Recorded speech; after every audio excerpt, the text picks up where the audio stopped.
Hello, my name is Alison. I'm from the University of Notre and I'm here presenting with my colleague, Geoghegan.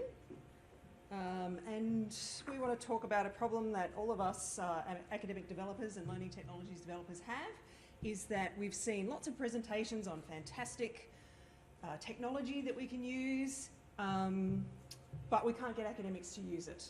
So today we just wanted to talk about a lot of the ways that we've identified that stop academics from using technology, and some of the ways that we've come up to maybe entice them to do that.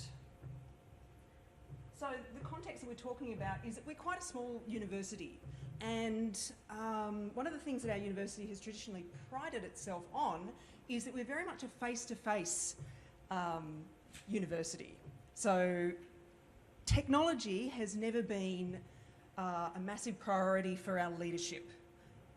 It's seen as something that stands in the way of our face-to-face teaching. So there's not usually been a lot of huge encouragement from up top for using technology. We've got the added excitement of teaching over 2 campuses, one in Fremantle, which is where my colleague Ina works, and one in Sydney. We've also got Broome, which is very remote and teaches a lot of Indigenous students, and other smaller outposts. So our strong emphasis on student pastoral care is our big selling point. Our learning and teaching is centralised. We've got one national office that looks after all of our faculties, and 2 learning technologies developers who are here in the room with you today.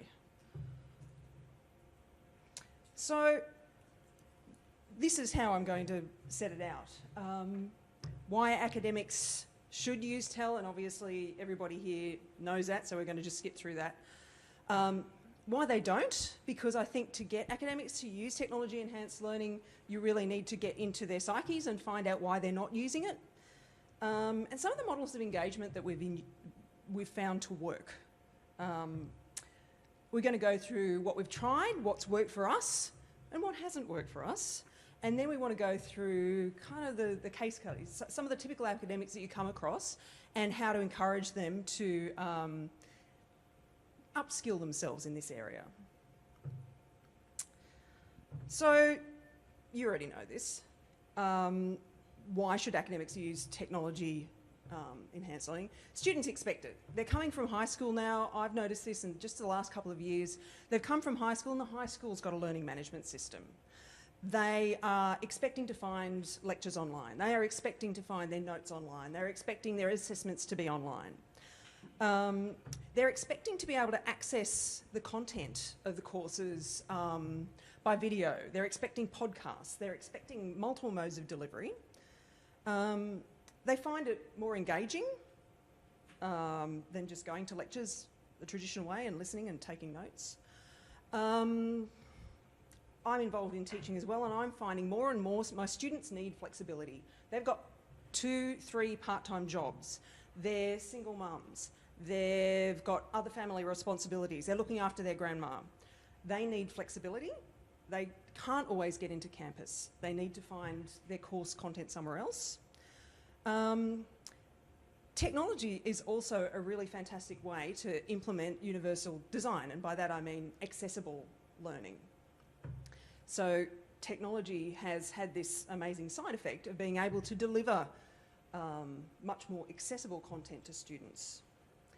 Academics really need to be doing it for themselves as well. It's a bit difficult to persuade them, but it's actually more efficient for them to use technology-enhanced learning, especially if they're marking online. There's lots of efficiencies that you can get, you know about those. So that they can use learning analytics, so that they can know their students better. It gives them a better relationship with their students, especially with these students that are not on campus. To be connected to them, they need to be online. Agile teaching, as things change, as things comes up in the news, especially if you're teaching a course in which the content is rapidly changing, you need to have that course online. You don't want to have a printed bound reader that you produce at the beginning of the year and it's the same thing at the end of the year. It also makes you more employable, having these skills. It's getting harder and harder to get a job if you can't come and say you know lots about technology enhanced learning. This is why they don't. Technology hates me. Every time I use a computer, it doesn't work. I open up, turn it in, it breaks. You've obviously heard this. The last time I used this, it didn't work. I have literally been sitting here this afternoon, got an email from an academic. I tried using that test course. I couldn't log into it. And I sent her an email back saying, are you logging in with your login or the test login? She was logging in with her own login. So she now thinks that technology hates her. She's scared of it. So I'm going to have to spend half an hour sitting with her on Monday and getting it back up to speed again. They don't like to change. What they've done has worked in the past. Why should they change? They don't want to look stupid in front of their students. They don't want to look stupid in front of me and Inna. They're experts. They've got PhDs. They're lawyers. They're doctors. They're subject specialists. They've come in from industry and they know exactly what they're talking about all of the time, and they're used to being the expert. And in this area, they're not. And it's very hard for them to sit back and be the student again.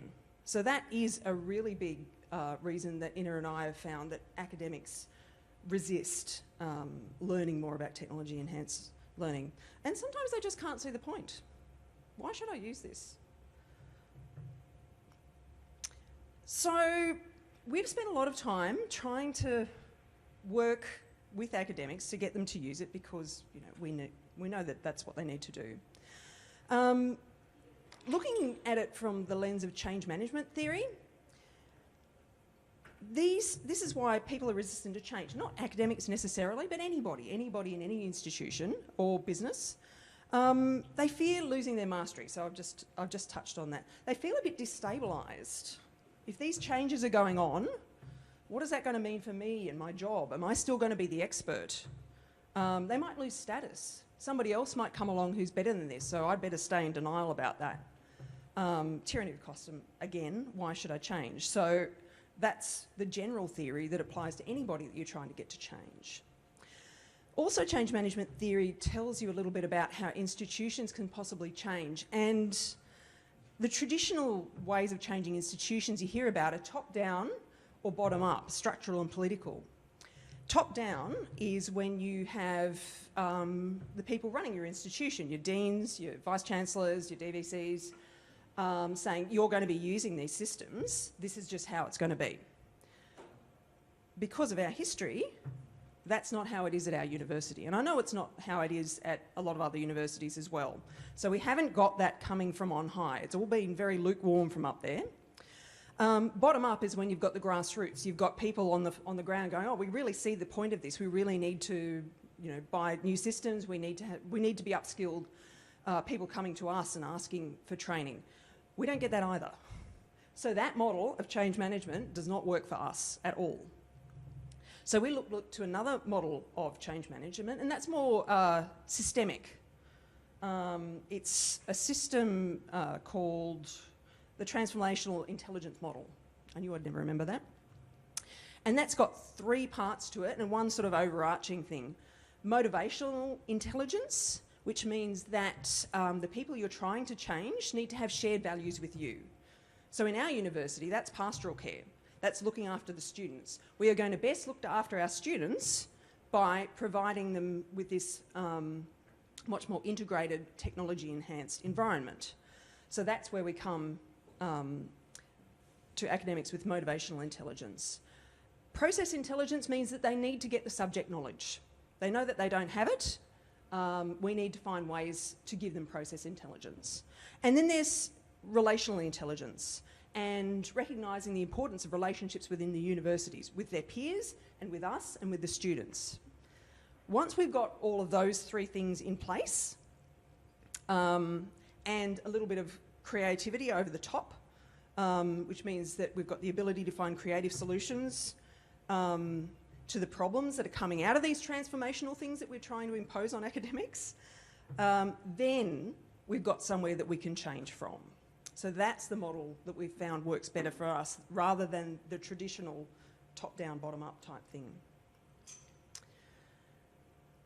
I've been doing a lot of work with academics putting courses online because just the sorts of courses that we offer, a lot of our students are remote. So I've had people coming to me who've only ever done paper-based courses.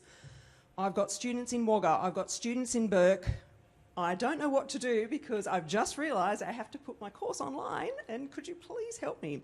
So I've been sitting with academics and going through how to put courses online, and it made me realise that there are a lot of parallels with actually getting academics to put technology into their courses.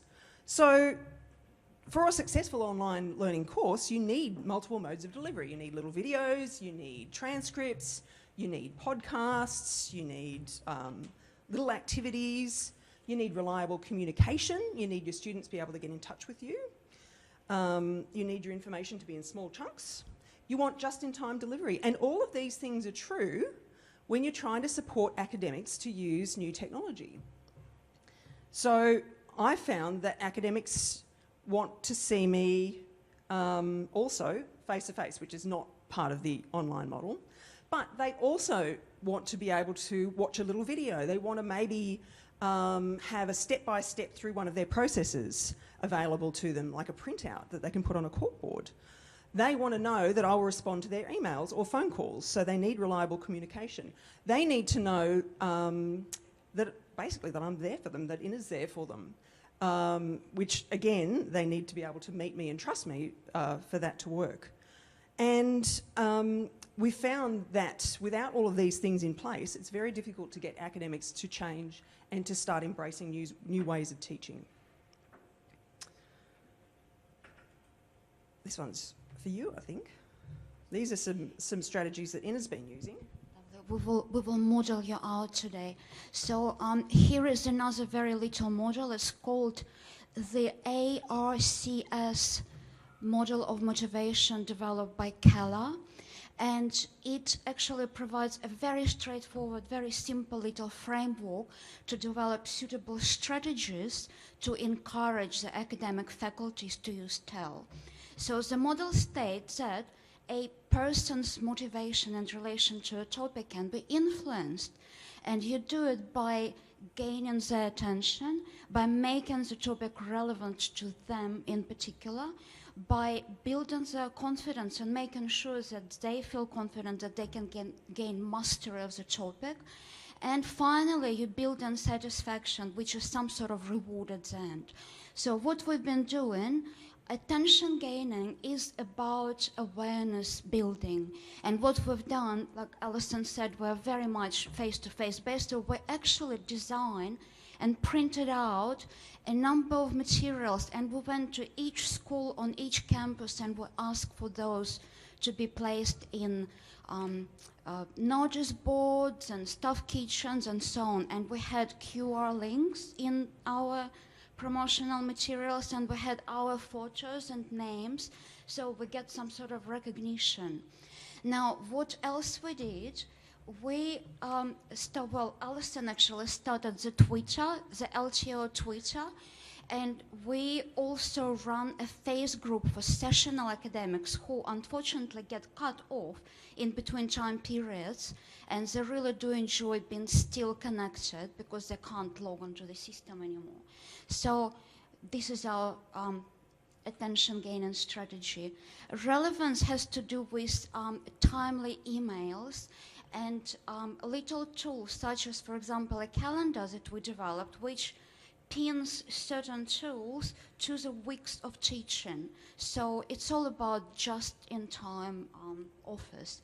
Confidence building is all about providing a strong system of support and providing good resources.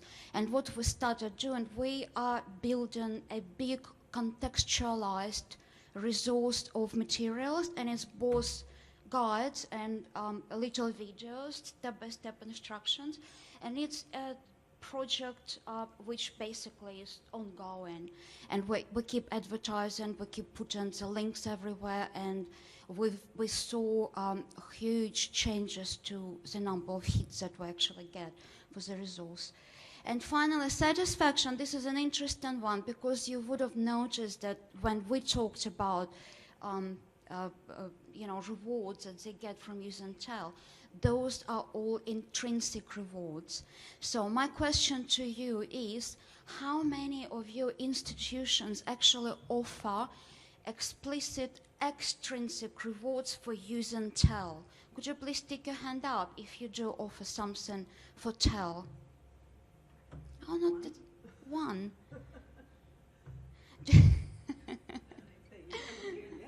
Do we have time to actually ask to share? We just started, we run an internal conference every year, the LTO, my office.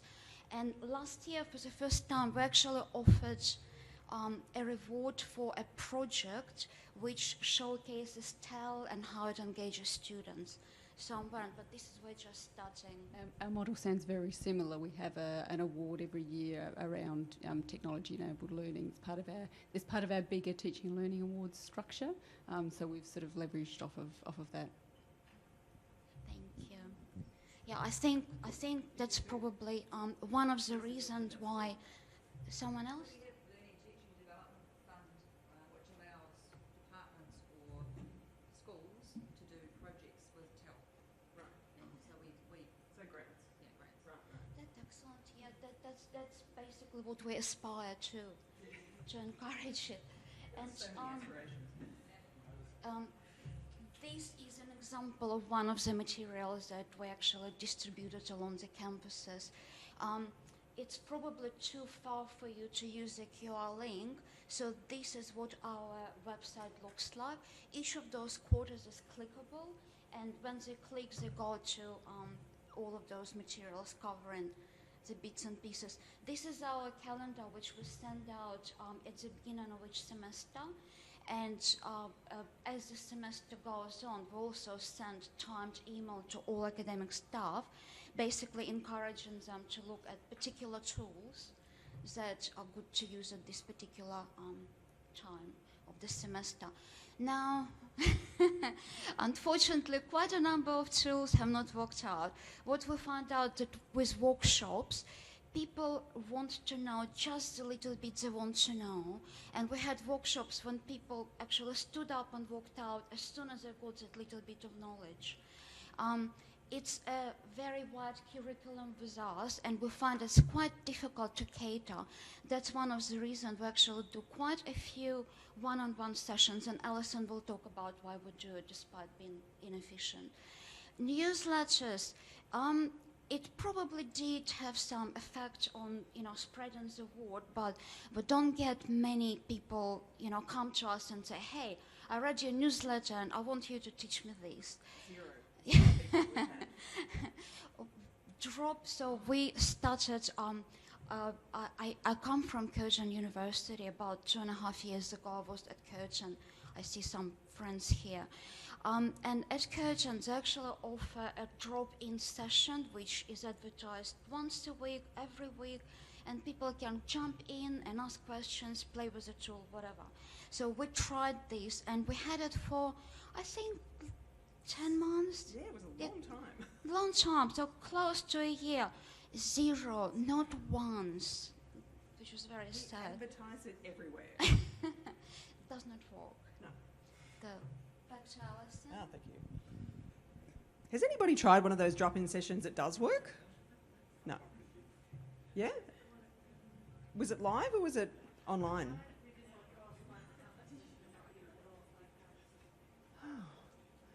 I'll have to talk to you later. Oh, sorry, I went backwards. So having tried all of these things, and if you think that all of this looks like a bit of a slog, it has been a bit of a slog, but we're determined to get there in the end because we think the benefits are worth it. What we found works the best is meeting people one-on-one. And my boss is fairly unhappy about it. The Vice-Chancellor is fairly unhappy about it. They say it's a terrible use of resources. It's a big suck on our time. But we've found it really is the only thing that results in, every time, transformational implementation. And And once we've got there, once we've formed that relationship and that trust and started the academic on the journey, we don't have to keep doing it. It is just this very initial contact with academics, especially because so many of ours don't use any technology at all. They really need a very big boost to start. So that's one reason. The other reason is often an academic will come to you and say that this is what they want, but if you spend a bit of time with them and you look at their practice, that's not actually what they want at all. So 20 years ago I worked in IT, and it was the same thing for designing applications for users. You need to watch people work to find out what it is that they actually need. You can't just rely on what they tell you to do, that they need. So I found that that's a very valuable way of finding out what people actually are going to need and what they will probably use. So rather than just, this is the coolest thing, I just read about this, I want to use it. I don't think you'll ever use that. I don't think your students need it. Why don't we try this instead? Obviously not as blunt as that. That would never work. It also creates ambassadors. So we find that when we have managed to persuade somebody to use something that they've never used before and they've successfully used it, they will tell other people, and then we have to go and have more one-on-one relationships with other people. But we're working our way up to smaller workshops, much more targeted sort of workshops. We were just going to go through some of the typical academics, just to finish up with, that you might encounter and how we've dealt with them. So VJ has been asked to mark online, never done it before, usually prints out all of his assignments and marks them with a red pen and puts them in a box at his door, and the students have to come and get them, but he's been told that he's not to do that anymore. He needs to mark online. That is definitely a one-on-one situation. So in this example, to get this academic, you really need to sit with them. You need to provide them with, like I was saying, all the different modes, a little video, a printout of all of the steps, but you also need to sit with them while they read through that printout and make notes on that printout of exactly what they do. You'll be getting phone calls from them the next time they try it.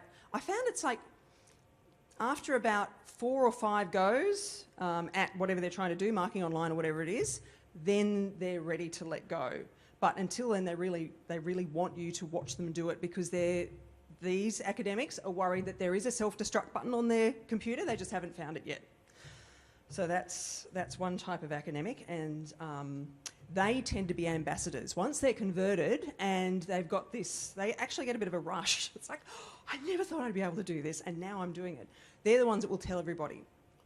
And then you can get some workshops going. You also get the academic that go, oh, I really want to teach in the modern way. Please tell me how to do it. And it's like, could you be a little bit more specific? No. I know I need to use technology in my learning. What have you got? What have you got? He's being, encouraged by the dean, or he's very encouraged as well. That's somebody that you need to watch their practice. So you need to go and maybe watch them teach, even in lecture theatre. Maybe sit with them, maybe talk about how they interact with their students, find out what subject they're teaching, maybe find out a little bit about how other universities deal with that subject. So you need to send them a menu of, here are all the little things that we want to do after you've sat with them, and then you can knock off a few things as they go through. So they're not quite as labour intensive as the previous example, but you need to be able to see, look, here's 10 cool things you might want to try, let's work on 2. So that's how I deal with that type of academic. And then we've got, I'm very, very busy. I need to put a course online and I really want you to help me, but I haven't got any time to see you, and it needs to be up by a fortnight. So obviously they're too busy to sit with you. They're happy to correspond by email, and they need just-in-time resources. So with people like this, I tend to find out what their practice is by just looking into their course, seeing what they've done in previous courses. They send me their course outline, I found out a few things about their students, and again, make very small suggestions, like we're going to try a few things this semester, see if they work for you, see if they don't work for you. They're the ones that need the little chunked resources, the little videos, and a step-by-step style guide. And I actually rarely even see these people face to face. But I do exchange an enormous amount of emails with them. So they're just 3 different types of academics that I encounter. Has anybody got any others that they find really intractable? We can talk about it at the dinner. Have you got any others in it?